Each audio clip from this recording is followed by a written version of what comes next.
अच्छा, आज की क्लास में हम बेसिक करंट ऑपरेशंस परफॉर्म करके देखेंगे यूजिंग द मॉडल्स। ठीक है, यूजिंग द मॉडल्स हम बेसिक करंट ऑपरेशंस आज परफॉर्म करेंगे। ठीक है, और देखेंगे किस तरह से हम बेसिक करंट ऑपरेशन कर सकते हैं। याद रखो, ये मैं आपको सिंपल मॉडल के साथ करा रहा हूँ, इसके अंदर अभी यूआई इन्वॉल्व नहीं है, यानी कि कोई फॉर्म से डेटा सबमिट नहीं करवा रहे, कोई टेबल में शो नहीं करवाएंगे, सिंपल सिंपल कोड के जरिए डेटा इंसर्ट करेंगे। ठीक है, तो आज ही करने वाले हैं, लेकिन इससे पहले एक बड़ा ही इंपॉर्टेंट कॉन्सेप्ट है जिसको कहते हैं हम एलोकेंट ओआरएम। किसी ने सुना है इसका नाम? ये बेसिकली लारावेल का एलोकेंट ओआरएम एक ऑब्जेक्ट रिलेशनल मैपर है।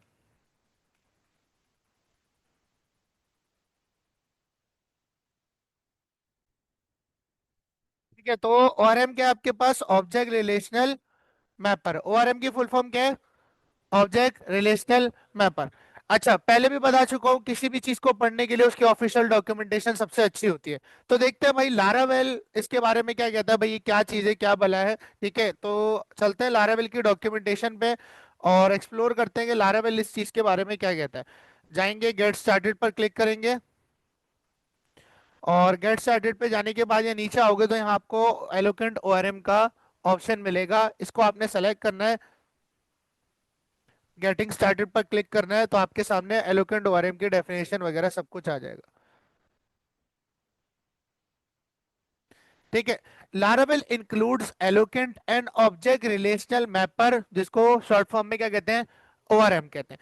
अच्छा, यहाँ पर ना एक कॉन्सेप्ट सीखना बड़ा जरूरी है कि अब हम कर रहे हैं CRUD ऑपरेशन। CRUD ऑपरेशन का मतलब है कि हमारे लारावेल के अंदर जो पीएचपी का कोड है उसके साथ इन्वॉल्व हो रहा होगा डेटाबेस। क्या इन्वॉल्व हो रहा होगा? डेटाबेस इन्वॉल्व हो रहा होगा, जब भी हम ये काम कर पाएंगे। अब यहाँ पर सवाल आता है कि डेटाबेस एक रिलेशनल मॉडल है।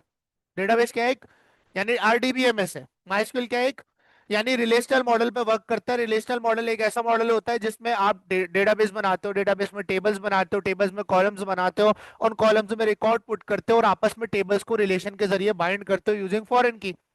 ठीक है, तो ये आपके पास रिलेशनल मॉडल कहलाता है।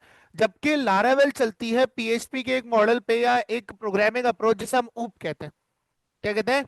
ऊप कहते हैं। अब रिलेशनल मॉडल में जैसे कि मैंने अभी आपको बताया क्या क्या चीजें होती हैं सर, हमारे पास टेबल होता है, टेबल के अंदर रिकॉर्ड्स होते हैं। ठीक है, और वो रिकॉर्ड्स पड़े होते हैं कॉलम्स में। ठीक है, जिन्हें हम एट्रीब्यूट्स भी कहते हैं और टेबल को हम एंटिटी भी कहते हैं। ठीक है, जबकि ऊप के अंदर कॉन्सेप्ट होता है क्लास का, ऑब्जेक्ट का, मेथड्स का, प्रॉपर्टीज का। अब ये दोनों इंटायरली डिफरेंट है। रिलेशनल मॉडल कभी भी आपके पास ऊप की तरह नहीं हो सकता, ना ही ऊप रिलेशनल मॉडल की तरह हो सकती है। तो ये दोनों मॉडल्स एक दूसरे के साथ कैसे इंटरेक्ट करेंगे, सवाल ये पैदा होता है।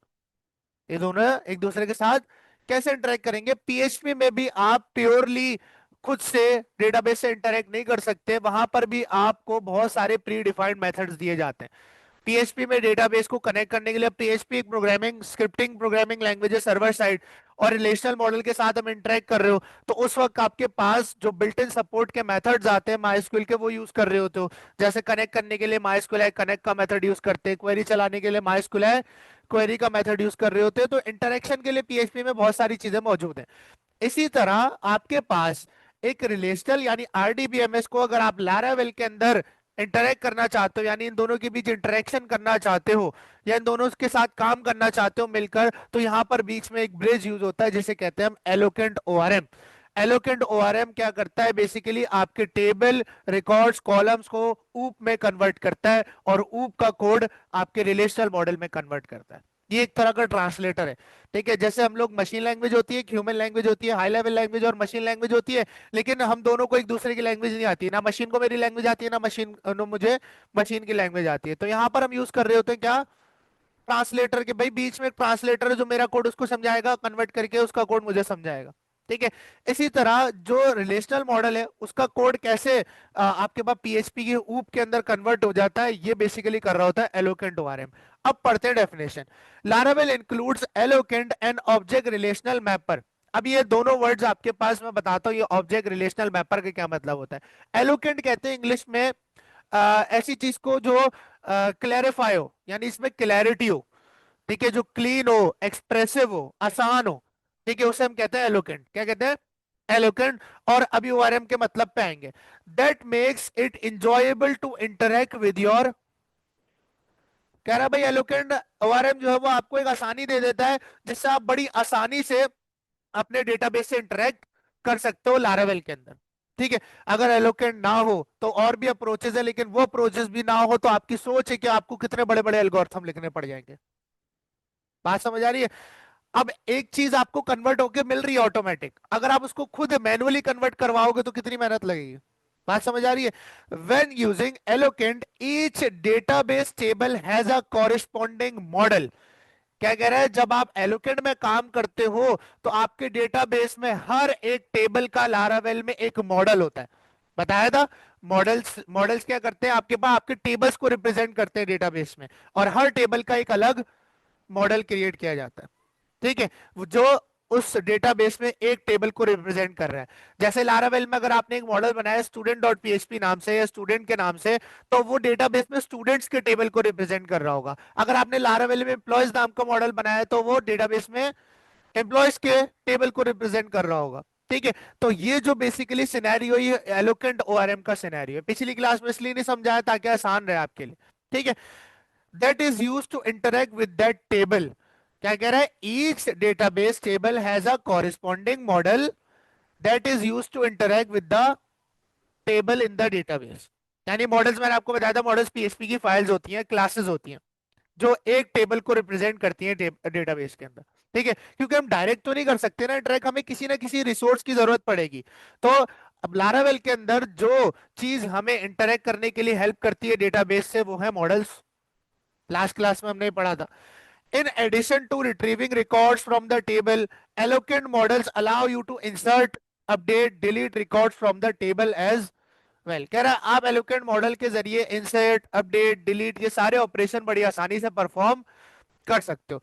अच्छा देखो, ट्रेडिशनली हम जब कोई इंसर्ट की क्वेरी चलाते हैं, क्या चलाते हैं, इंसर्ट की क्वेरी चलाते हैं, तो हम लिखते हैं भाई इंसर्ट इनटू जो भी टेबल का नाम है, लेट्स से स्टूडेंट, और उसमें आईडी और नेम मुझे पुट करना है। फिर क्या आती है, वैल्यूज और 1 कॉमा, फॉर एग्जांपल वैल्यू मैंने दे दी, आता ही है। ठीक है। तो ये तरीका है आपके पास आरडीबीएमएस में रिकॉर्ड पुट करने का। लेकिन लारावेल के जरिए माइस्क्यूल में रिकॉर्ड कैसे जाएगा, पीएचपी में भी क्वेरी बनाते थे, लेकिन यहाँ पर आप क्वेरी नहीं बनाओगे। ठीक है, यहाँ पर क्वेरी का सीन नहीं। ठीक है। यहाँ पर आपके पास एलोकेंट ओआरएम का जो मॉडल है, जो क्लास है, वो आपको built in pre defined methods provide करता है जिससे आपको क्वेरी लिखनी ही नहीं है। वो मेथड चलाओगे, क्वेरी अपने आप वो बैकएंड पे चलाएगा, अपने बैकवर्ड पर खुद ही क्वेरी चलाएगा। अब जैसे अगर आपको स्टूडेंट का नया रिकॉर्ड पुट करना है लारावेल के जरिए, आप अपने मॉडल को बोलोगे, और एक स्टैटिक मेथड होता है ओआरएम में क्रिएट का, बस ये चलाओ, इसके अंदर अपनी वैल्यूज पास करो, ये खुद क्वेरी बनाएगा, जाएगा माइस्क्यूल में, एग्जीक्यूट करेगा, हर चीज बैकएंड पर खुद हैंडल करेगा। तो ये जो क्रिएट मेथड है ये बेसिकली ओआरएम का मेथड है, एलोकेंट का मेथड है, जो कि आपको प्री डिफाइंड लारावेल में मिलता है। ठीक है। अच्छा, और आगे बढ़ते हैं। यहां पर कुछ चीजें और है जो आपको समझनी है। To get started let's create an Eloquent model. By default आप पीएचपी में, सॉरी लारावेल में जितने भी मॉडल्स क्रिएट करते हो वो बाय डिफॉल्ट सारे ही एलोकेंट होते हैं। क्या होते हैं, सारे ही एलोकेंट होते हैं। अभी पता चलेगा एलोकेंट क्या है, अभी क्लियर नहीं हो रहा होगा सर ये एलोकेंट क्या है, दिखाएं तो। ठीक है, अभी दिखाएंगे आपको। Models typically live in the app slash model. वो कह रहे हैं आपके मॉडल्स कहां पर होते हैं लारावेल में, ऐप के फोल्डर के अंदर मॉडल्स में होते हैं। And extend Illuminate database Eloquent model. क्या कह रहा है कि आपके जितने भी मॉडल्स जो ऐप के फोल्डर के अंदर पड़े हुए हैं वो सब एक्सटेंड करते हैं एलोकेंट की मॉडल क्लास को। किसे एक्सटेंड करते हैं, एक्सटेंड का क्या मतलब होता है, इनहेरिटेंस करते हैं। क्या करते हैं, जितने भी आपके पीएचपी के पीएचपी सॉरी लारावेल के मॉडल्स होते हैं वो सब एलोकेंट के मॉडल क्लास को अपने अंदर इनहेरिट करते हैं। तो बाय डिफॉल्ट जितने भी मॉडल्स होते हैं वो क्या होते हैं, एलोकेंट होते हैं। क्या होते हैं, एलोकेंट होते हैं। अच्छा देखते हैं सर ये आप जो बात कह रहे हैं ये सही है नहीं।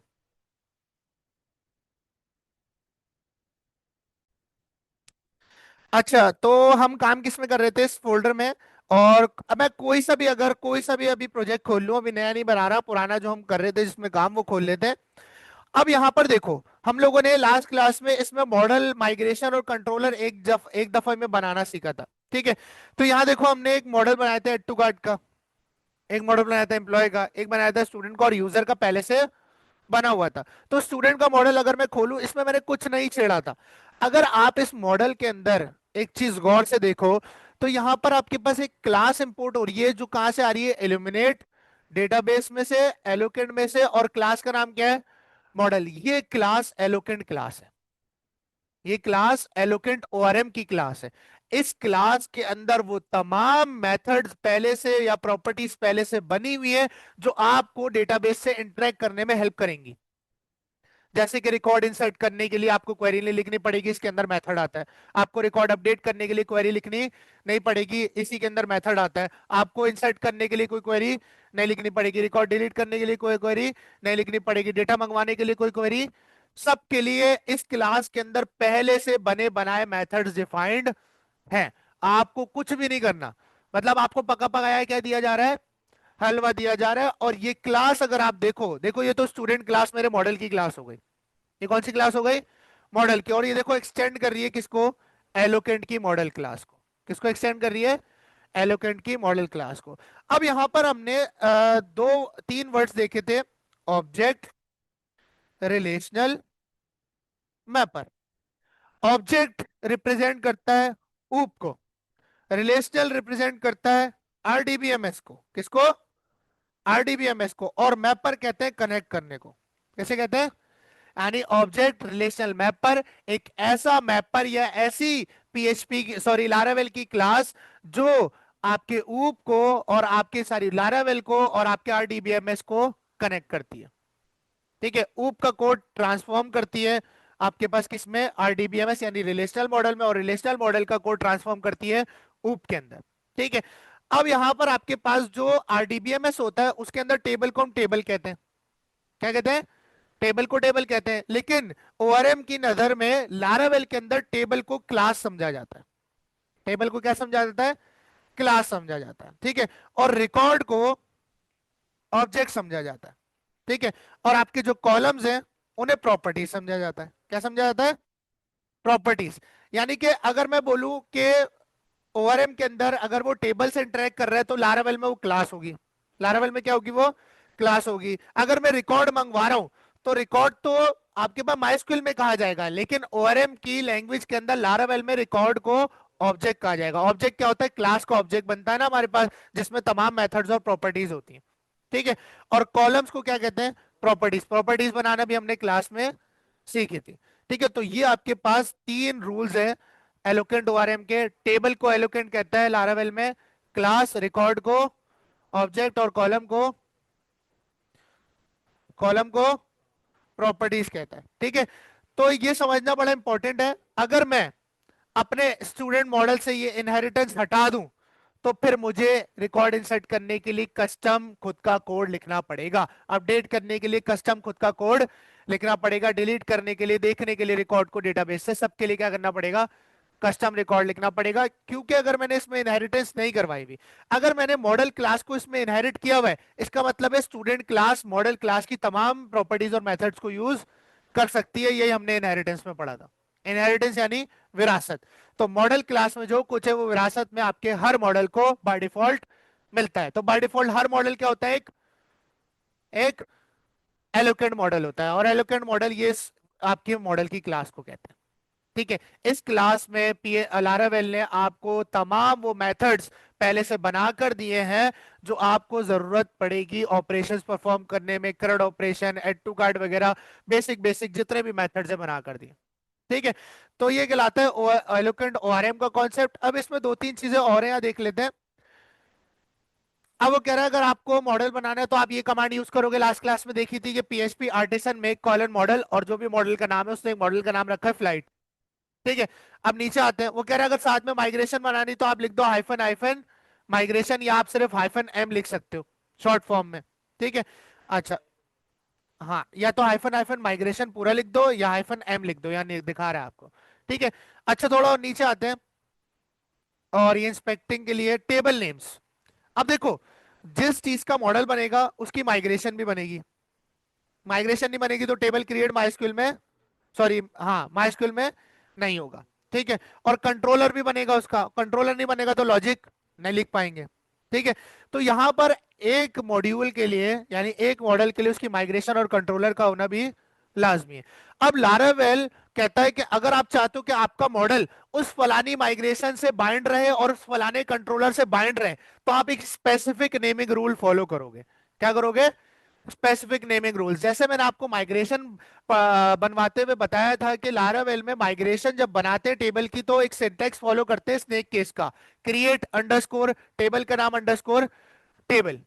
ऐसे ही बताया था माइग्रेशन बनाते हुए, create create underscore table underscore table, यानी टेबल का नाम कहाँ आएगा? बीच में।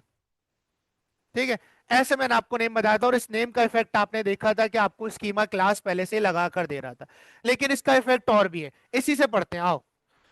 कहेंगे आपके पास, देखो, after glancing at example above you may have noticed that we did not tell Eloquent which database table correspond to flight model। अब यहां पर देखो, अगर आप इस मॉडल को देखो, स्टूडेंट के मॉडल को, अब मैंने आपको बताया कि एक स्टूडेंट का मॉडल डेटाबेस में एक टेबल को रिप्रेजेंट करेगा, लेकिन आरिस कहीं पर ये लिखा हुआ है कि डेटाबेस में स्टूडेंट का मॉडल किस टेबल को कॉरेस्पॉन्ड करेगा? यहाँ कहीं मेंशन है कि स्टूडेंट मॉडल डेटाबेस में स्टूडेंट्स के टेबल को करेगा या एम्प्लॉयज के टेबल को करेगा? यहाँ कहीं पर भी मेंशन नहीं है। तो ये कैसे समझता है फिर? बात समझ आती है कि अगर मेंशन भी नहीं करना तो मेरी कैसे समझता है? अब यहां देखो, ये आपको खुद बता रहा है, by convention the snake case plural name of the class will be used as the table name. वो कह रहा है अगर आपने एक मॉडल बनाया ना स्टूडेंट नाम से, किस नाम से बनाया है? स्टूडेंट नाम से, तो आपका जो टेबल नेम है वो स्नेक केस की सूरत में बनेगा। अच्छा, स्नेक केस क्या होता है? केस क्या होता है? लोअर केस पढ़ा है? लोअर केस में सारे अल्फाबेट्स क्या होते हैं?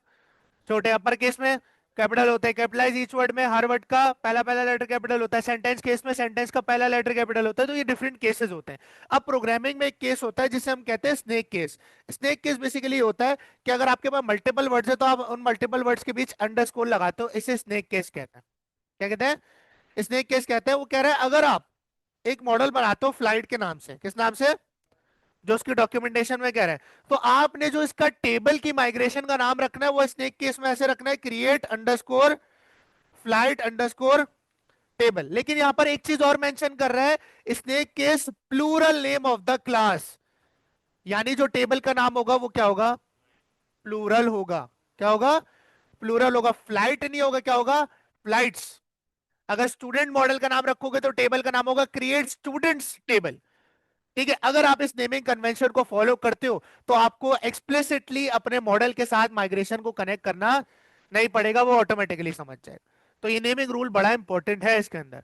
ठीक है। अगर फ्लाइट नाम का मॉडल बनाया है तो माइग्रेशन नाम बनाओगे create underscore flights underscore table. अगर आप स्टूडेंट का मॉडल बना रहे हो तो आपकी माइग्रेशन का नाम होगा, यानी आपके टेबल का नाम होगा create underscore students underscore table. ठीक है। अच्छा, of the class will be used as the table name unless another name is explicitly specified. So in this case, Eloquent will assume flight model stores the records of the flights table. तो Eloquent खुद समझ जाएगा कि मुझे flight का record flights के table में store करना है, यानी फ्लाइट मॉडल है और ये क्या है? ये आपका टेबल का नाम है। क्या है? टेबल का नाम है। While an air traffic controller model, अब उसने बोला मैंने एक मॉडल बनाया, पहले स्टूडेंट फ्लाइट का बनाया था, अब वो कह रहा है एक मॉडल बना रहा हूं जिसका नाम मैंने रखा है एयर ट्रैफिक कंट्रोलर। अब इस मॉडल का डेटाबेस के टेबल का नाम क्या बनेगा? वो कह रहा है एयर ट्रैफिक कंट्रोलर्स। यहां तक कंट्रोलर और यहां क्या हो गया? यानी प्लूरल भी हो गया और स्नेक केस भी लग गया। स्नेक केस कहते हैं कि मल्टीपल वर्ड्स के बीच अंडरस्कोर लगाना, ये स्नेक केस कहलाता है। ठीक है। तो इस नेमिंग कन्वेंशन को फॉलो करना इंपॉर्टेंट है, बल्कि हमें ये खुद से नहीं करना पड़ता। जब आप इसको इस तरह लिखोगे ना, PHP artisan make colon model और हाइफन एमसी, तो ये खुद ब खुद उसी तरह बनाता है। अभी आपको दिखाता हूं करके। ठीक है। तो ये सीन है सर। अच्छा, अब वो कह रहा है अगर आपने फ्लाइट मॉडल का नाम, फ्लाइट रखा था मॉडल का नाम क्या रखा था, और आपने गलती से टेबल का नाम रख दिया एफएलआई, तो अब एलोकेंट नहीं समझेगा इसको। वो बोलेगा फ्लाइट मॉडल किससे बाइंड है मुझे नहीं पता, भाई मुझे बताओ, क्योंकि आपने नाम क्या रखा है? एफएलआई रख दिया टेबल का नाम। तो अब आपको क्या करना पड़ेगा? आपको मॉडल में जाकर इस तरह से एक प्रॉपर्टी लगानी पड़ेगी, प्रोटेक्टेड टेबल का नाम, और आपको अपने टेबल का नाम एक्सप्लिसिटली डिफाइन करना पड़ेगा। अगर आप नेमिंग कन्वेंशन को फॉलो नहीं करते तो आपको ये फॉलो करना पड़ेगा। डन हो गया? तो ये छोटा सा कॉन्सेप्ट है। अब लारावेल की ऐप में आते हैं, और लारावेल की ऐप में आने के बाद यहाँ पर मैं क्या करता हूँ, इस एड टू कार्ट के कंट्रोलर को डिलीट कर देता हूँ। जितने भी हमारे पास मॉडल्स थे उन सबको मैं यहाँ पर डिलीट कर देता हूँ। ठीक है, ये सारी माइग्रेशंस भी मुझे नहीं चाहिए। ठीक है, सब मैंने रीसेट कर दिया। अब यहाँ पर मैं बनाना चाहता हूँ क्रेड स्टूडेंट का, तो मैं यहाँ पर स्टूडेंट का मॉडल भी बनाऊंगा, स्टूडेंट की माइग्रेशन भी बनेगी। माइग्रेशन क्यों बनेगी? ताकि टेबल बने। ठीक है, और कंट्रोलर बनेगा ताकि लॉजिक लिखी जा सके। ठीक है, तो यहां पर आएंगे अपने टर्मिनल में, और टर्मिनल में आने के बाद PHP artisan make colon model.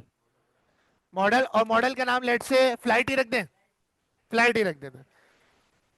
ठीक है, और -M and C, M for migration and C for controller, के भाई इस फ्लाइट मॉडल की माइग्रेशन भी बना दो और कंट्रोलर भी। जैसे ही एंटर करूंगा तो ये मुझे तीनों चीजें क्रिएट कर कर दे देगा। अगर मैं ऐप में जाता हूं HTTP में, तो आपके पास फ्लाइट कंट्रोलर नाम का कंट्रोलर बन गया। मॉडल में जाता हूं, फ्लाइट डॉट PHP का मॉडल बन गया, जिसमें एलोकेंट मॉडल क्लास पहले से इनहेरिटेड है। इसका मतलब है मुझे खुद से एल्गोरिथम लिखने की, इंसर्ट की जरूरत, डिलीट अपडेट की लॉजिक लिखने की जरूरत नहीं। ठीक है, अच्छा अब नीचे आते हैं और डेटाबेस में माइग्रेशंस में आते हैं। माइग्रेशन का नाम देखो क्या रखा है, क्रिएट फ्लाइट्स टेबल। क्या रखा है? प्लूरल रखा है उसने। बात समझ आ रही है? तो लारावेल ने जो डॉक्यूमेंटेशन में बताया वो एग्जैक्टली वैसा ही हो रहा है। तो अब अगर इस तरह से नाम प्लूरल में है और स्नेक केस में है, तो मुझे इस मॉडल को ये बताने की जरूरत नहीं है कि डेटाबेस में इसका टेबल कौन सा है। इसको पता है कि इसका टेबल फ्लाइट्स टेबल है। कौन सा टेबल है? फ्लाइट्स टेबल है। अब अगर मैं फ्लाइट्स टेबल खोलूं तो इसमें आपको स्कीमा पहले से लगा हुआ मिल रहा है। ठीक है, तो ये बात सबको समझ आई है? ठीक है, ये कहलाता है एलोकेंट ओआरएम का कॉन्सेप्ट। ठीक है, अच्छा एक और कॉन्सेप्ट होता है क्वेरी बिल्डर का। खैर वो अलग कॉन्सेप्ट है, उससे भी आप CRUD वगैरह ये इस तरह के ऑपरेशंस बड़ी आसानी से परफॉर्म कर सकते हो, लेकिन सबसे इजीएस्ट वे यही है।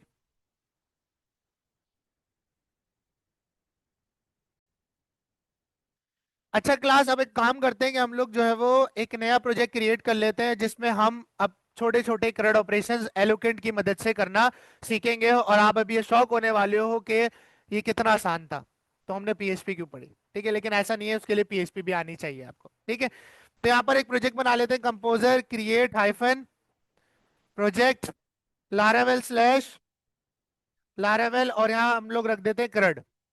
ठीक है, वेट करते हैं जब तक वीडियो स्किप कर देते हैं। अच्छा, तो यहाँ पर हमारा ऐप बन चुका है CRUD के नाम से। इसे ओपन करते हैं और VS कोड में ओपन कर लेते हैं। ठीक है, अब मैं बना रहा हूँ स्टूडेंट का CRUD। तो स्टूडेंट का पहले टेबल बनेगा। टेबल बनाने के लिए क्या बनेगी? माइग्रेशन। क्या बनेगी? माइग्रेशन। उसके बाद उस टेबल से आपके डेटाबेस में इंटरेक्ट करने के लिए एक एलोकेंट मॉडल बनेगा स्टूडेंट का। उसके बाद उसका कंट्रोलर बनेगा जिसमें उसकी तमाम लॉजिक होगी। अभी फिलहाल के लिए इसको इतना रखते हैं, और हम लोग ये तीनों चीजें स्टूडेंट मॉडल के लिए क्रिएट कर लेते हैं। लेकिन उससे पहले हमारे पास क्या क्या होना चाहिए? उसके पहले हमारे पास हमारे डेटाबेस कनेक्टेड होना चाहिए, जो कि हम कहाँ से कर सकते हैं? .env से। ये तमाम वेरिएबल्स को हम करेंगे अनकमेंट, और अनकमेंट करने के बाद एसक्यूएल लाइट की जगह मैं यहाँ कर दूंगा माई एसक्यूएल। अपने डेटाबेस का नाम मैं लग देता हूँ लारावेल CRUD, और जैम्प भी ओपन कर लेंगे साथ के साथ। ठीक है, और देख लेते हैं कि लारावेल CRUD नाम से कोई और डेटाबेस ना हो, ताकि कॉन्फ्लिक्ट ना करे। या एलोकेंट CRUD रख देते हैं इसे। ठीक है, इस नाम का तो होगा ही नहीं। क्या रख दिया मैंने? Eloquent CRUD। और यूजर नेम क्या होता है? माइस्क्यूएल का रूट होता है, और पासवर्ड कुछ भी नहीं होता। तो ये हमने कॉन्फ़िगरेशन कर ली। अब बनाएंगे हम लोग क्या? ठीक है, अब यहाँ बनाएंगे PHP artisan make colon model, student का मॉडल, और hyphen MC, M for student table, student के मॉडल की माइग्रेशन, यानी टेबल भी बना दो और कंट्रोलर भी बना दो। एंटर करेंगे तो आपके पास देखो ऐप के अंदर HTTP में स्टूडेंट का कंट्रोलर बन गया, मॉडल्स के अंदर स्टूडेंट का मॉडल बन गया, और डेटाबेस में जाके माइग्रेशन में जाके आपके पास देखो उसने स्टूडेंट्स रखा है, प्लूरल नेम रखा है, स्नेक केस में रखा है। किस में रखा है? स्नेक केस में। ठीक है, तो ये तीनों चीजें हमारे पास बन चुकी हैं। अब पहला स्टेप है कि जो माइग्रेशन में टेबल बनेगा उसके तमाम कॉलम्स को डिफाइन करना, जो कि मैं सिंपल रखते हुए भी 4 कॉलम रखूंगा। आईडी, नेम, क्रिएटेड ऐड, और क्रिएटेड ऐड अपडेटेड ऐड किससे बनता है? टाइम स्टैम्प से बना हुआ है। आईडी बनी हुई है, सिर्फ क्या रह गया? नेम, तो बोलूंगा मैं डॉलर टेबल, अपने ऑब्जेक्ट के अंदर एक कॉलम बनाओ स्ट्रिंग टाइप का, किस टाइप का, जिसका नाम आप नेम रख दो, क्या रख दो, नेम। अब क्या चलाएंगे, माइग्रेशन चलाएंगे, क्या चलाएंगे, पीएचपी आर्टिसन सर्फ, ओ सॉरी माइग्रेट, ठीक है, क्या चलाएंगे, माइग्रेट। बोल रहा है आपके पास बना दूं, नहीं है, हाँ बोला यस बना दो, ठीक है। तो माइग्रेशन चल गई, डेटाबेस में जाते हैं, और डेटाबेस में जाने के बाद रिफ्रेश करते हैं, और एलोकेंट ओआरएम देखते हैं, सॉरी एलोकेंट क्रड, ये आ गया, ठीक है। इसे ओपन करेंगे तो यहाँ पर आपके पास एक अदर स्टूडेंट्स का टेबल क्रिएट हो चुका है, जिसके अंदर 4 कॉलम है, आईडी, नेम, क्रिएटेड ऐड और अपडेटेड ऐड। अब सबसे पहला जो हम स्टेप परफॉर्म करेंगे कि इस टेबल से हम सारा का सारा रिकॉर्ड गेट करेंगे लारावेल के अंदर, लेकिन अभी रिकॉर्ड मौजूद नहीं है, तो रिकॉर्ड डाल लेते हैं, डमी रिकॉर्ड। तो इसके लिए मैं जाऊंगा अपने माइग्रेशन फाइल में, जहां मैंने ये स्कीमा डिफाइन किया था इस टेबल का, इस स्कीमा को करूंगा कॉपी। कॉपी करने के बाद जाएंगे जीपीटी पे, ठीक है, और उसके पास से इसको स्कीमा दे देंगे, और इसे बोलेंगे हम my SQL insert query for 5 records, ठीक है। तो ये मुझे इस स्कीमा के मुताबिक माइस्क्यूएल की 5 रिकॉर्ड्स की क्वेरीज दे देगा, ठीक है। कॉपी करेंगे, एसक्यूएल में जाएंगे, एसक्यूएल में जाने के बाद टेबल के एसक्यूएल में जाके इस क्वेरी को क्या कर देंगे, पेस्ट और एंटर करेंगे, तो ये 5 रिकॉर्ड इंसर्ट हो जाएंगे स्टूडेंट टेबल में। वापस आते तो अब आपके पास उजैर 5 रिकॉर्ड मौजूद है। अब ये सारा का सारा रिकॉर्ड इस टेबल से मुझे लारावेल में चाहिए, कहाँ चाहिए। अच्छा, अब सबको पता है कि लारावेल में राउट के बिना तो कोई काम होता ही नहीं है, राउट की बेस पर रिव्यू नजर आएगा, राउट की बेस पर ही कंट्रोलर का मेथड चलेगा, हर चीज राउट की बेस पर नजर आती है। तो सबसे पहले इसका क्या बनेगा, राउट। याद रखो, सारा डेटा किसी टेबल से गेट करना है उसका रिकॉर्ड बनेगा, कोई टेबल में इंसर्ट करना है उसका भी राउट बनेगा, ठीक है, कोई अपडेट करना है उसका भी राउट बनेगा, डिलीट करना है उसका भी रिकॉर्ड राउट बनेगा, ऐड टू कार्ट करना है, ऐड टू कार्ट में से रिमूव करना है, सबके लिए क्या बनेंगे पहले, राउट्स। उस राउट की बेस पर क्या एक्शन परफॉर्म होगा बाद में डिफाइन करेंगे, ठीक है। पहले क्या बनेगा, राउट, और राउट पाए जाते हैं हमारे पास राउट्स के फोल्डर के अंदर वेब डॉट पीएचपी में, जिसमें अभी फिलहाल एक राउट बना हुआ है। तो यहां पर मैं एक राउट बनाऊंगा, ठीक है, कॉलन कॉलन, यानी static method of get, static method of. अच्छा, मैंने बोला राउट क्या लिखूं भाई, मैं यूआरएल में लिखूं जब गेट स्लैश गेट ऑल, क्या लिखूं, गेट ऑल। जैसे ही गेट ऑल लिख के यूआरएल में एंटर मारो तो मुझे सारा का सारा तमाम रिकॉर्ड स्टूडेंट के टेबल से लाकर दे दो। सिर्फ किसके टेबल से लाके, अब स्टूडेंट का टेबल माइस्क्यूएल में लारावेल में कौन उसे रिप्रेजेंट कर रहा है, स्टूडेंट का मॉडल, स्टूडेंट का एलोकेट मॉडल आपके डेटाबेस के स्टूडेंट टेबल को रिप्रेजेंट कर रहा है आपकी लारावेल के अंदर। तो आपको डेटा कौन लाके देगा, स्टूडेंट का मॉडल, ठीक है। तो अब यहां पर हम लोगों ने किया, और आपको पता है कि हम लोग यूजुअली इसके अंदर फंक्शन चला रहे होते हैं, या स्टूडेंट कंट्रोलर की कोई मेथड चला रहे होते हैं, या कोई कंट्रोलर का मेथड चला रहे होते हैं। तो यहाँ हमने फंक्शन चलाया।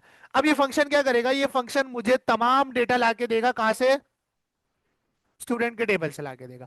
स्टूडेंट के टेबल से डेटा लेने के लिए स्टूडेंट का मॉडल यूज होगा। स्टूडेंट के मॉडल का नाम क्या है, स्टूडेंट, क्या नाम है, स्टूडेंट। तो भाई मैं बुलाऊंगा अपने मॉडल भैया को, यहाँ पे बोलूंगा मॉडल भैया इधर आओ। अब यहाँ पर कंट्रोल स्पेस करना है आपने,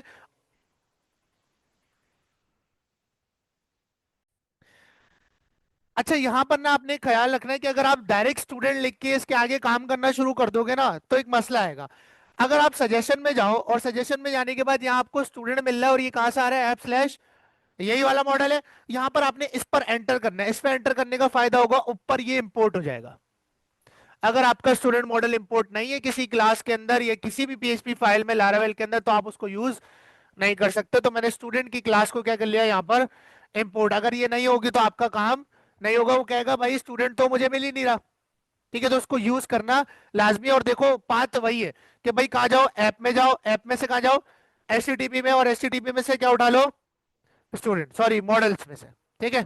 ऐप में जाओ, ऐप में से कहाँ जाओ, मॉडल में, और क्या उठा लो, स्टूडेंट की क्लास उठा लो, ठीक है। अच्छा, अब ये क्या है, एक एलोकेट मॉडल है। एलोकेट मॉडल क्यों है, क्योंकि स्टूडेंट के साथ इनहेरिट हो रही है एलोकेट की मॉडल क्लास। इस मॉडल क्लास के अंदर वो तमाम बेसिक मेथड्स मौजूद है जो आपको ऑपरेशंस परफॉर्म करने में मदद करेंगे, ठीक है। अब यहां पर आपको याद, देखो स्टूडेंट की क्लास में कोई प्रॉपर्टी और मेथड नहीं है, इसका मतलब इसमें से जितनी चीजें एक्सेस करूंगा ऑटोमेटिकली कहां से आ रही है, एलोकेंट की मॉडल क्लास से आ रही है। कहां से आ रही है, ठीक है। अब यहां पर आपके पास एलोकेंट मॉडल के अंदर एक स्टैटिक मेथड होता है जिसका नाम है ऑल, अब स्टैटिक मेथड एक्सेस करने के लिए हम स्कोप रेजोल्यूशन ऑपरेटर लगाते हैं। क्या लगाते हैं? Scope resolution operator. और यहाँ पे एक मेथड है जिसका नाम है ऑल। बस ये आपने मेथड चलाया और आपका तमाम रिकॉर्ड आ गया। ये दो लफ्ज है, ठीक है। और इसको देखने के लिए आपको इसको करना पड़ेगा रिटर्न। क्या करना पड़ेगा? पीछे आपको रिटर्न लाजमी लिखना पड़ेगा, वरना आपको आउटपुट पे शो नहीं होगा। तो भाई आपने बोला जब मैं यूआरएल में क्या लिखूं उमर, स्लैश गेट ऑल, और एंटर मारूं तो उसके बाद पे क्या चलेगा? एक फंक्शन। वो फंक्शन मुझे बदले में वापस क्या करेगा? स्टूडेंट के मॉडल यानी स्टूडेंट के टेबल में से तमाम रिकॉर्ड ला कर देगा। यहां हमने कोई फॉर्म इंटरेक्शन नहीं करी, डायरेक्ट कर रहे हैं, अभी कोई यूआई हमने नहीं बनाई, ठीक है। अब यहां आते हैं, अपनी लारेवल की ऐप मैंने सर्व नहीं की हुई ना, नहीं की हुई, तो पीएचपी आर्टिसन सर्व करते हैं, ठीक है। और इसको रन करते हैं। अब रन करने के बाद ये आपका रूट राउट खुला जिसपे वेलकम का व्यू नजर आ रहा है। अब यूआरएल में लिखूंगा स्लैश गेट ऑल। जैसे ही एंटर मारूंगा तो मेरे पास तमाम का तमाम रिकॉर्ड जो है वो ऑब्जेक्ट की फॉर्म में आ चुका है।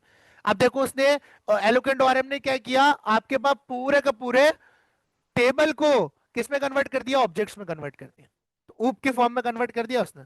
और ये क्या कहलाती हैं? ये प्रॉपर्टीज कहलाती हैं। और इस स्ट्रक्चर को हम जेसन कहते हैं यूजुअली। आ गया? आ गया तमाम रिकॉर्ड, ठीक है। अच्छा, अब हम हमें सबको पता है कि भाई आपके पास ये तमाम रिकॉर्ड आ चुका है, ठीक है। अब लेट से अगर मेरे पास मुझे कोई लॉजिक लिखनी होती, ये तो मुझे सिर्फ रिकॉर्ड गेट करके दे रहा है, कोई लॉजिक लिखनी होती फिर क्या करता? आप किसका सहारा लेंगे? ठीक है। तो ये मैंने आपको यहां पर डायरेक्ट करके दिखाया है, लेकिन हम कभी भी राउट की बेस पर डायरेक्ट डेटा गेट नहीं करते। हम राउट की बेस पर हमेशा कंट्रोलर का कोई मेथड चलाते हैं, वो मेथड मुझे डेटा ला के देगा। कौन ला के देगा? कंट्रोलर का मेथड। तो कंट्रोलर का मौजूद है, कंट्रोलर्स के फोल्डर में स्टूडेंट कंट्रोलर मौजूद है, इसमें कोई भी मेथड नहीं बना हुआ। तो इसके अंदर मैं एक फंक्शन बनाऊंगा यानी एक मेथड बनाऊंगा, जिसका नाम आप कुछ भी रख सकते हो। XYZ मैंने यहाँ पर एक मेथड बनाया जिसका नाम मैं रख दिया गेट ऑल स्टूडेंट्स। क्या रख दिया मैंने? Get all student. ये बेसिकली मुझे तमाम रिकॉर्ड लाके देगा। तो यहाँ लिखूंगा भाई रिटर्न कर दो। क्या रिटर्न कर दो? स्टूडेंट मॉडल को बोलो कि स्टूडेंट टेबल में जाए और क्या रिटर्न कर दे? ऑल, यानी सारा का सारा रिकॉर्ड। अब आपने क्या करना है, आपने राउट की बेस पर डायरेक्ट रिकॉर्ड रिटर्न नहीं करना, आपने राउट की बेस पर स्टूडेंट कंट्रोलर का एक मेथड चलाना है जिसका नाम क्या है?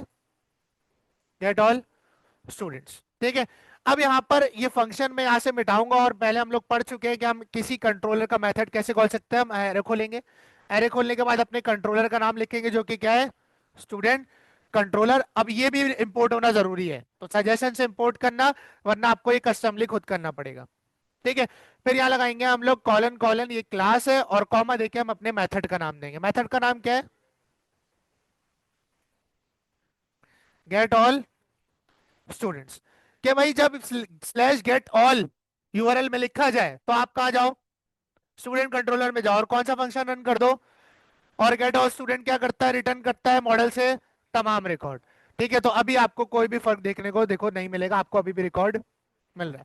अब डायरेक्ट दिखाने के बजाय कंट्रोलर के जरिए दिखाया, ठीक है। और यहां पर मैं बाकी लॉजिक भी अगर लिखना चाहूं तो मैं लिख सकता हूं। अब एक सवाल आता है जहन में, ऑन के ये तो सारा रिकॉर्ड लाके दे रहा है। माइस्क्यूएल में हम ये भी तो कर सकते हैं कि हम कोई एक रिकॉर्ड देख सकते हैं यूजिंग द वेयर क्लॉज, ठीक है। फॉर एग्जांपल अगर एक बंदा अपनी प्रोफाइल पर लॉगिन करता है वेबसाइट पर, तो सिर्फ उसको अपना रिकॉर्ड नजर आएगा ना, तमाम रिकॉर्ड तो नजर। तो सर अगर इस स्पेसिफिक रिकॉर्ड आईडी के जरिए एक्सेस करना हो लारावेल में, फिर क्या करेंगे? कोई एक रिकॉर्ड, ये तो सारा आ रहा है, सारा तो आ गया, कोई एक रिकॉर्ड करना हो फिर क्या करेंगे? हाँ, अब यहां देखो, आपके पास एक मेथड और बनेगा इसमें। क्या बनेगा? एक मेथड, यानी एक फंक्शन मैंने बना दिया जिसका मैंने रख दिया गेट वन स्टूडेंट। नाम क्या रख दिया? ये एक ऐसा फंक्शन होगा जो सिर्फ एक बच्चे का रिकॉर्ड लाकर देगा। कितने बच्चों का लाके देगा? और गेट ऑल स्टूडेंट का फंक्शन कितने रिकॉर्ड लाके देगा? तमाम के तमाम, ठीक है। अभी गेट वन स्टूडेंट के अंदर एक बच्चे का रिकॉर्ड चाहिए, और कहां से चाहिए? टेबल से चाहिए। तो टेबल को कौन रिप्रेजेंट कर रहा है? मॉडल। कौन रिप्रेजेंट कर रहा है टेबल को? मॉडल का नाम क्या है? स्टूडेंट। भाई मैंने स्टूडेंट को बुलाया। अब इसके अंदर एक और स्टैटिक मेथड है, ये देखो एलोकेंट के इतने मेथड्स हैं कि आपको कुछ करना ही नहीं है, ठीक है। अच्छा, अब यहां पर आपके पास एक मेथड है जिसका नाम है फाइंड। क्या नाम है? भाई ढूंढो। कहां ढूंढो? मॉडल में ढूंढो, यानी टेबल में ढूंढो। किसको ढूंढो, उसकी आईडी दे दोगे इसमें। ये देखो आपसे क्या मांग रहा है, डॉलर आईडी मांग रहा है। फाइंड क्या मांग रहा है वहां से, आईडी। यहाँ पर इतने सारे रिकॉर्ड है, कौन सा ढूंढे, 3 माइकल वाला, तो यहाँ पर 3 सेलेक्ट कर लेते हैं। क्या सेलेक्ट कर लेते हैं, 3। तो यहाँ पर मैं पास कर दूंगा क्या, कि भाई फाइंड करो कौन सा रिकॉर्ड, 3, और उसे लाकर एक वेरिएबल में स्टोर कर दो जिसको आप एसटीडी कह दो। ठीक है, और ये वेरिएबल बेसिकली नॉर्मल वेरिएबल नहीं होगा, ये एक ऑब्जेक्ट होगा, क्योंकि ये देखो ये क्या मिल रहा है आपको। ठीक है, तो ये क्या होगा, एसटीडी ऑब्जेक्ट। और इसको देखने के लिए मैं एसटीडी को कर दूंगा रिटर्न, क्या कर दूंगा, रिटर्न डॉलर एसटीडी। कि भाई स्टूडेंट के टेबल में जाओ और ढूंढो, किसे ढूंढो, 3 आईडी वाले बच्चे को, और उसका रिकॉर्ड लाके डॉलर एसटीडी में रख दो, और उसका पूरा ऑब्जेक्ट क्या कर दो, रिटर्न कर दो। अभी ये मेथड आपके पास किसी राउट पर नहीं चल रहा, तो वेब डॉट पीएचपी में जाएंगे, एक राउट और बनाएंगे, राउट कॉलन कॉलन गेट। राउट का नाम होगा स्लैश गेट वन। क्या नाम होगा, गेट वन, जिसके ऊपर चलेगा स्टूडेंट कंट्रोलर।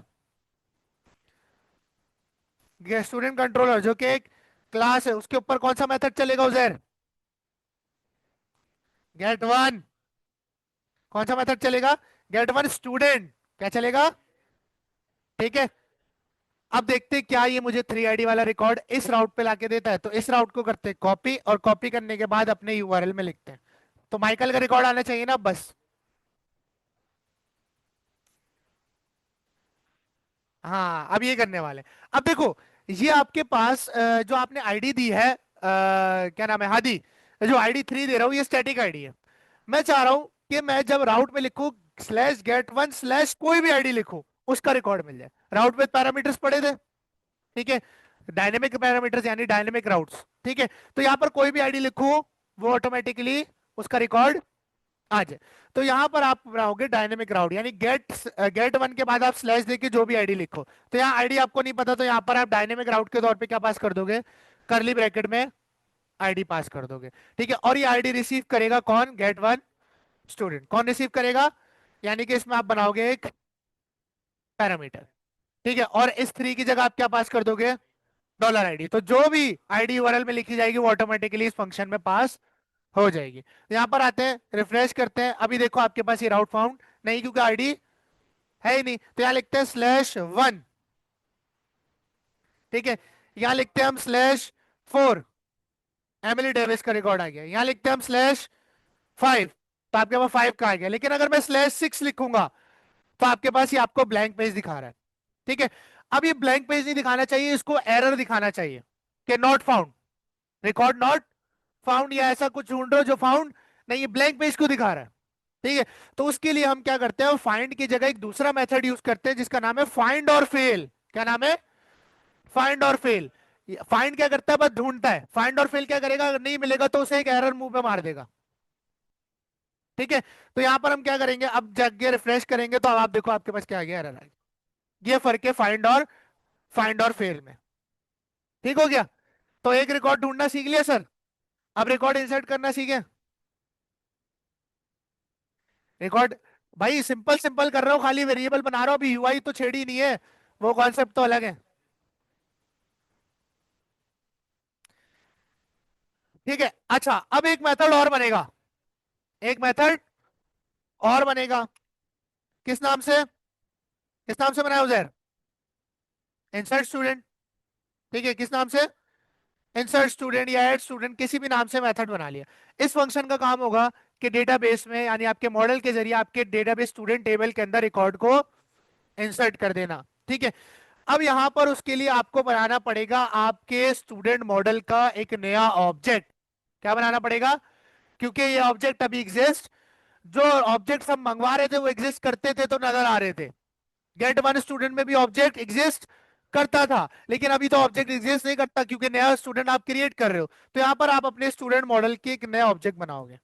क्या बनाओगे, स्टूडेंट मॉडल का नया ऑब्जेक्ट। स्टूडेंट क्या है, क्लास है, तो आपने इस क्लास का नया ऑब्जेक्ट बना लिया। अब इस क्लास के अंदर आईडी, नेम, क्रिएटेड एड और अपडेटेड एड की तमाम प्रॉपर्टीज मौजूद हैं।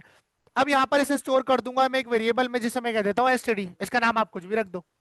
ठीक है, अब एसटीडी एक ऑब्जेक्ट है जिसमें आईडी की भी प्रॉपर्टी है, जिसमें नेम की भी प्रॉपर्टी है, जिसमें क्रिएटेड एड की भी प्रॉपर्टी है और अपडेटेड एड की भी प्रॉपर्टी है, लेकिन सबकी वैल्यूज अभी खाली है।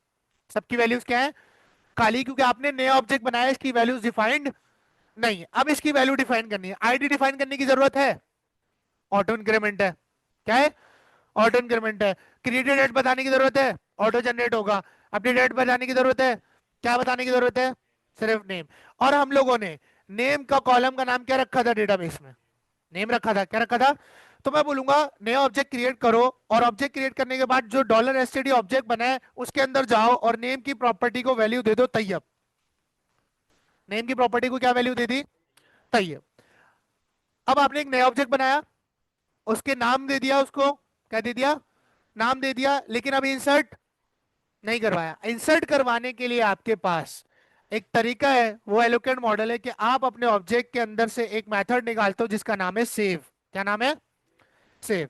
ये मेथड क्या करेगा? जो आपने नाम दिया ना, इसको जाकर इंसर्ट करके आ जाएगा। कुछ भी नहीं करना, सिर्फ क्या करना है, जो एसटीडी का मैंने नया ऑब्जेक्ट बनाया उसे क्या करा दो? क्या करा दो? डेटाबेस में सेव करा दो। जो नया ऑब्जेक्ट बनाया स्टूडेंट का, उसको क्या करा दो? सेव। क्या ये किसी राउट पे चल रहा है? नहीं चल रहा। आओ इसका राउट बनाते हैं।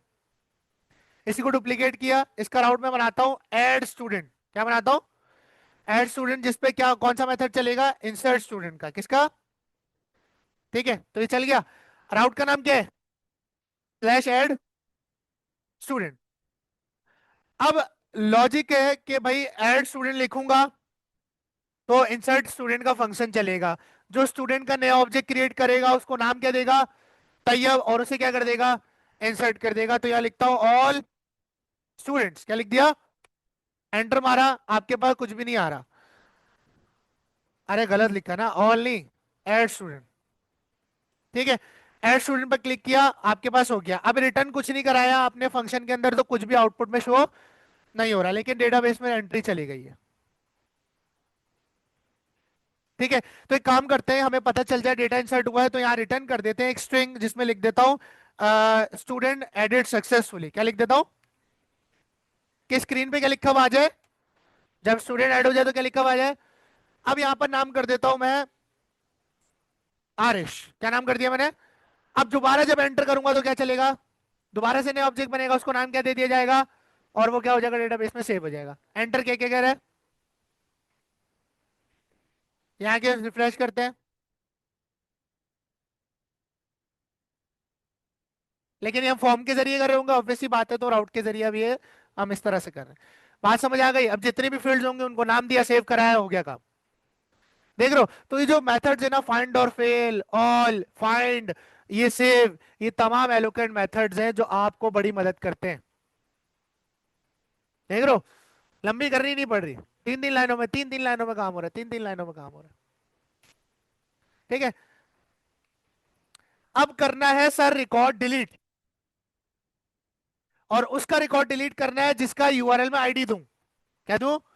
यूआरएल में जिसकी आईडी दी जाए, यानी एक राउट बनेगा। क्या बनेगा? एक गेट का। किसका बनाएंगे? ठीक है, जिसमें लिखा होगा स्लैश डिलीट स्टूडेंट। क्या लिखेगा? Delete student. और स्लैश के बाद जो भी आईडी दूं वो क्या हो जाए?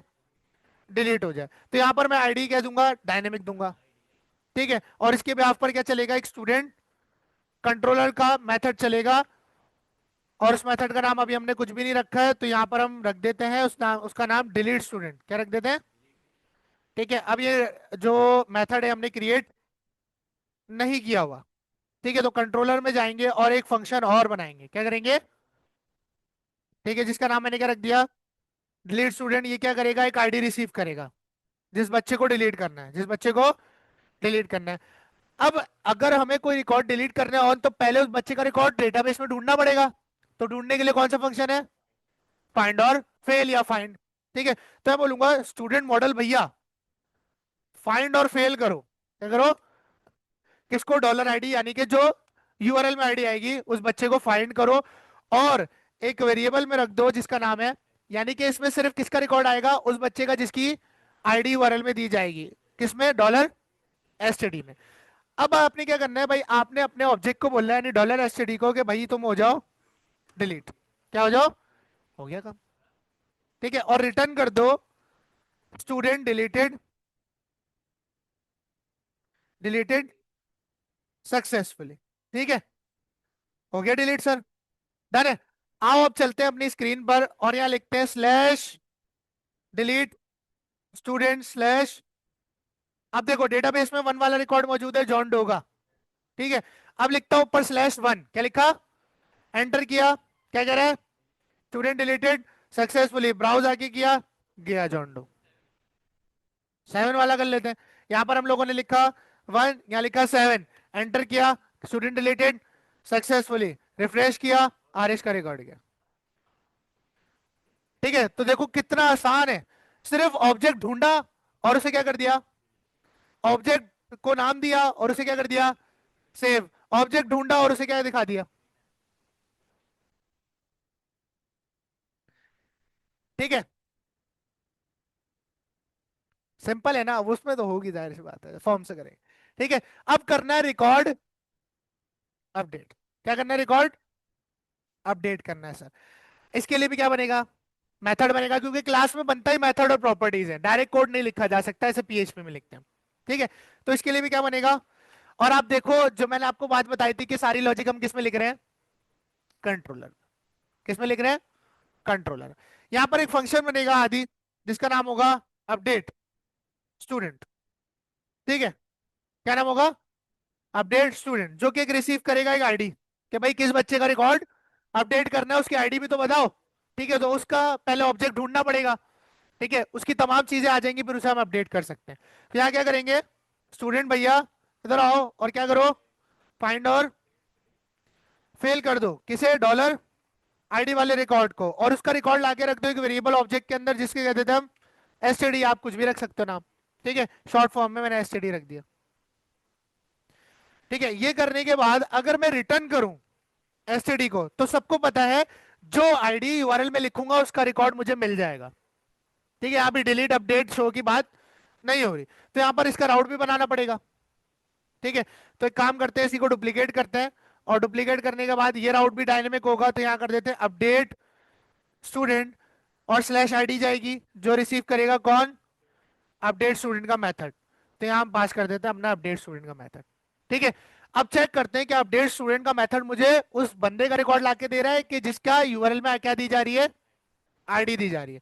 तो आते हैं यहाँ पर और यहाँ राउट में लिखेंगे हम अपडेट स्टूडेंट /3, तो ये लाके दे रहा है।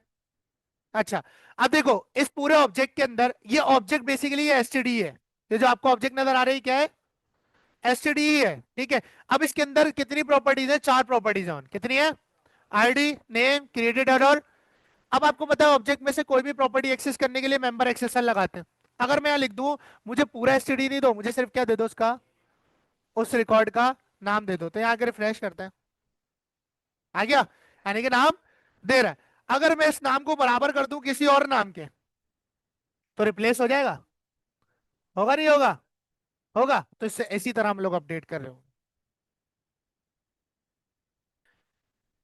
अब देखो मैंने क्या किया, जो ऑब्जेक्ट नेम आया था माइकल वाला, उसका नाम क्या कर दिया, तो यहाँ पे मैं रिटर्न नहीं करूंगा, अभी रिटर्न फिलहाल नहीं करूंगा, मैं नाम रिप्लेस कर दिया। मैंने जो ऑब्जेक्ट आया था डेटाबेस का, उसका नाम क्या कर दिया, माइकल से तैयब।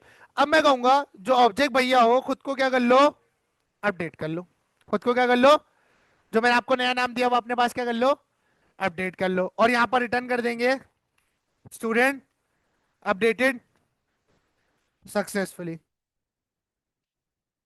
ठीक है, अब देखना जो भी आईडी मैं, जो भी आईडी यूआरएल में लिखूंगा उसका नाम अपडेट होके क्या हो जाएगा, तैयार हो जाएगा। ठीक है, तो यहाँ पर हम लोग डेटाबेस में जाते हैं, अभी देखो आपके पास, रिफ्रेश करते हैं एक दफा, जेन स्मिथ है।